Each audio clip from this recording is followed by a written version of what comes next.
కొరకు సామెతల గ్రంథం 3వ అధ్యాయము 34వ వచనంలో రాయబడిన రెండో వాక్య భాగాన్ని చదువుకుందాం. దీనుని ఎడల ఆయన దయచూపును. చదవబడిన ఈ వాక్య భాగంలోని దీవెన నా ప్రియులకు మీరందరూ పొందుదురుగాక. నేటి దిన వాక్య ధ్యానం కొరకే ప్రార్థన.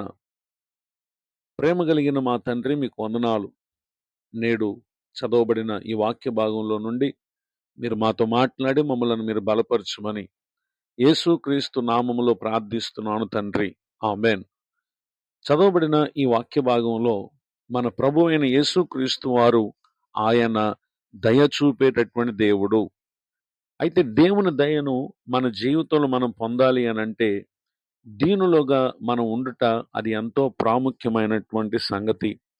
ఎందుకని మనం దీనులుగా ఉండాలి అని గనుక మనం దేవుని వాక్యంలో నుండి నేర్చుకునే ప్రయత్నం చేస్తే మత్తయి రాసినటువంటి సువార్త 11వ అధ్యాయము 29వ వచనంలో యేసుక్రీస్తు ప్రభువారు అంటున్నారు, నేను సాత్వికుడను, దీన మనసు గలవాడను అని తెలియచేయటం మనం గమనించగలం.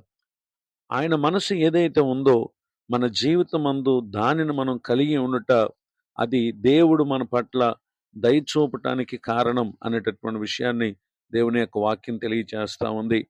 మరి తన దయను ఆయన ఎంతకాలం మన పట్ల చూపిస్తారు అని అంటే 30వ కీర్తన 5వ చరణంలో రాయబడిన రెండవ వాక్య భాగంలో ఆయన దయ ఆయుష్కాలం అంతను నిలుచును అనేటటువంటి విషయాన్ని మనం ఇక్కడ చూస్తున్నాం. అనగా మన బ్రతుకు కాలం అంతా కూడా ప్రభువారు మన పట్ల ఆయన దయ చూపేటటువంటి దేవుడిగా ఉంటారు అనేటటువంటి విషయాన్ని దేవుని యొక్క వాక్యం మనకు తెలియజేస్తా ఉంది. మొదటి సమూయేలు గ్రంథం 2వ అధ్యాయము 26వ వచనంలో దేవుని మందిరమందు దీనునిగా ఎదుగుతూ వచ్చిన సమూయేలు విషయంలో బాలుడగు సమూయేలు ఇంకను ఎదుగుచు యెహోవా దయందును మనుషుల దయందును వర్ధిల్లుచుండెను అనేటటువంటి మాటను మనం చూస్తూ ఉన్నాం. దీనులు నిశ్చయముగా దేవుని దయను పొందుతారు.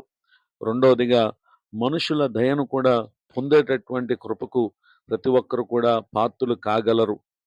గనుక ఈ మనస్తత్వం మన జీవితంలో అది ఎంతో ప్రాముఖ్యమైంది. మన ప్రభువారు ఏమై ఉన్నారో మన జీవిత లక్ష్యం కూడా ఆ విధంగా ఉన్నప్పుడు నిశ్చయంగా దేవుని కార్యాలు మనం చూడగలం. అయితే దీనిలైనటువంటి వారి విషయంలో పేతురు రాసినటువంటి మొదటి పత్రిక 5వ అధ్యాయము 5వ వచనంలో రాయబడినటువంటి వాక్యంలో, చిన్నలారా మీరు పెద్దలకు లోబడి ఉండుడి, మీరందరూ ఎదుటివాని ఎడల దీన మనస్సు అను వస్త్రము ధరించుకొని మిమ్మల్ని అలంకరించుకునుడి, దేవుడు అహంకారులను ఎదిరించి దీనులకు కృప అనుగ్రహిస్తారు అనేటటువంటి విషయాన్ని ఇక్కడ మనం చూస్తూ ఉన్నాం. అదే రీతిగా మరొక మాటను మనం చదివినట్లయితే నిశ్చయముగా ఆయన మన కొరకు ఆశ్చర్యకరమైనటువంటి కార్యాలు చేస్తారు. 6వ వచనంలో దేవుడు తగిన సమయమందు మిమ్మల్ని హెచ్చించున్నట్లు ఆయన బలిష్టమైన చేతి కింద దీన మనస్కులై ఉండుడి అని చెప్పటాన్ని కూడా మనం చూడగలం. నిజమే, తగిన కాలమందు దయ చూపే దేవుడు వీరిని హెచ్చించేటటువంటి దేవుడుగా ఉంటారు. ఇటు దీవెనలకు నా ప్రియులకు మీరు పాత్రులు కావాలని కోరుతూ ఈ మాటలు ముగిస్తున్నాను. ప్రార్థన. కృపగలిగిన మా తండ్రి, మీకు వందనాలు.